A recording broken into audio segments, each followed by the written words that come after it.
आखिर रूस के खिलाफ यूक्रेन की क्यों मदद कर रहा है अमेरिका? क्यों यूक्रेन को हराने नहीं देना चाहता है अमेरिका? क्या रूस की अकड़ ढीली करना चाहता है अमेरिका, या यूक्रेन की मदद की कुछ और है इनसाइड स्टोरी?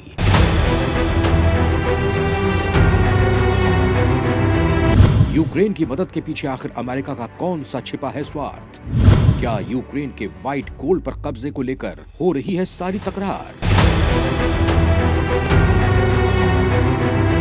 क्या रूस यूक्रेन जंग का यही है पूरा सार?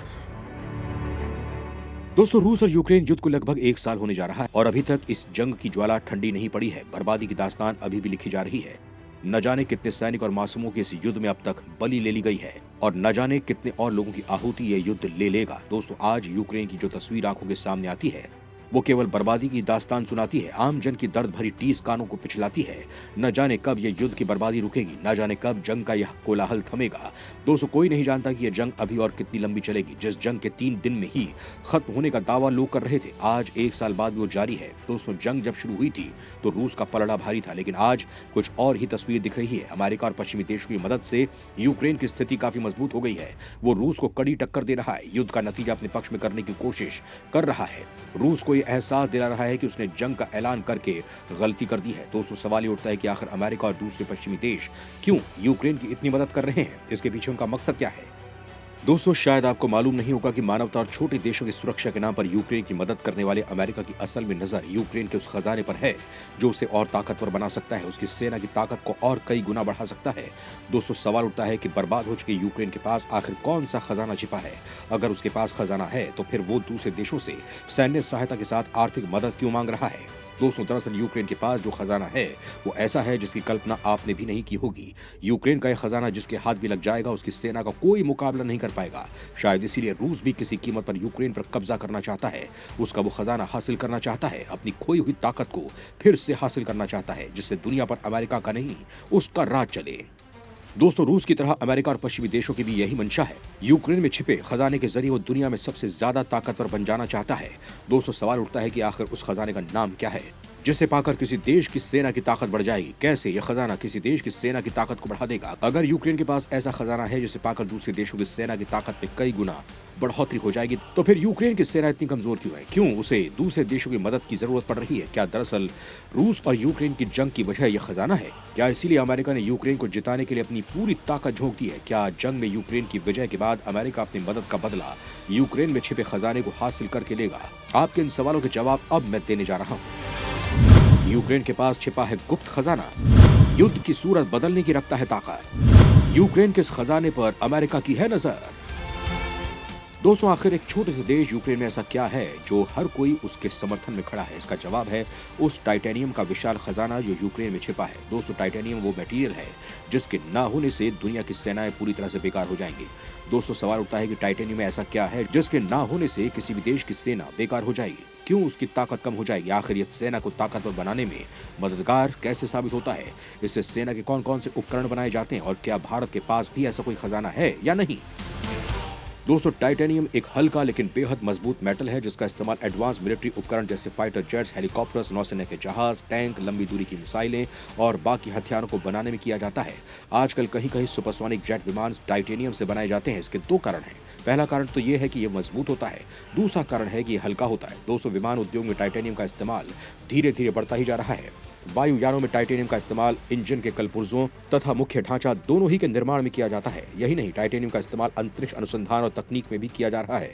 इस धातु से अंतरिक्ष यान के ढांचे और इंजन बनाए जाते हैं। इस दिशा में सबसे पहला प्रयोग 18 अगस्त 1964 को रूस में किया गया था।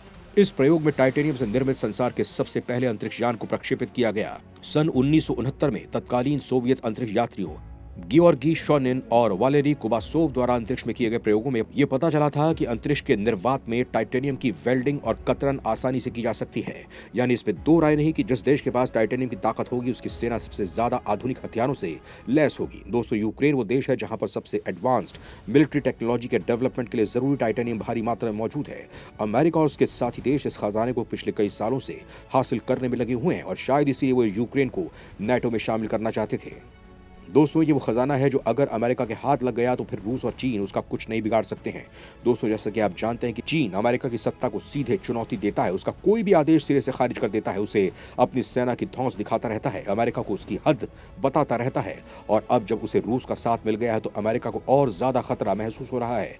दोस्तों ऐसा होना लाजमी भी है, क्योंकि अगर रूस और चीन मिलकर अमेरिका पर हमला कर देंगे तो फिर सुपर पावर होते हुए भी अमेरिका कुछ नहीं कर पाएगा। इन्हीं खतरों को देखते हुए अमेरिका यूक्रेन में छिपे टाइटेनियम को हासिल करना चाहता है। शायद इसलिए वो यूक्रेन की भर भर कर मदद भी कर रहा है।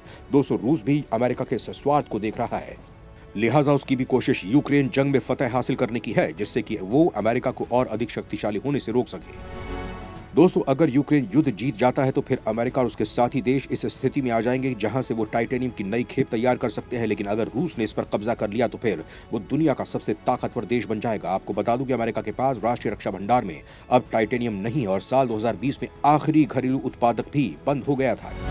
यूक्रेन दुनिया के उन 7 देशों में है जो टाइटेनियम के टुकड़ों का भंडार है, जिससे टाइटेनियम मेटल बनता है। चीन और रूस जो अमेरिका के प्रतिद्वंदी हैं, वो इस 7 देशों के ग्रुप में शामिल हैं। अमेरिकी ज्वालाजिकल सर्वे के मुताबिक चीन ने पिछले साल 2,31,000 टन टाइटेनियम का उत्पादन किया था। यह दुनिया के कुल उत्पादन का 57% है। इसके बाद जापान का नंबर है जिसने 17%, फिर 13% के साथ रूस तीसरे नंबर पर है।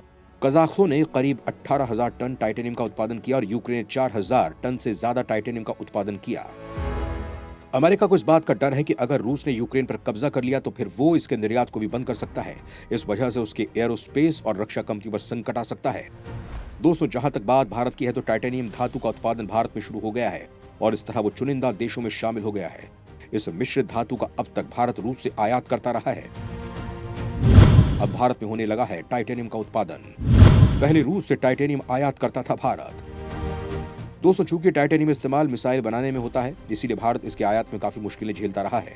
रक्षा शोध और विकास संगठन की रक्षा धातु शोध प्रयोगशाला ने टाइटेनियम उत्पादन की तकनीक विकसित की है। विक्रम साराभाई स्पेस सेंटर ने इस कारखाने में निवेश किया है। दुनिया में टाइटेनियम के अयस्क का तीसरा सबसे बड़ा भंडार भारत में है, लेकिन इससे स्टील की तरह शीट बनाने की तकनीक भारत के पास नहीं थी। ये अयस्क भारत के दक्षिणी समुद्री तट पर बहुतायत में मिलता है।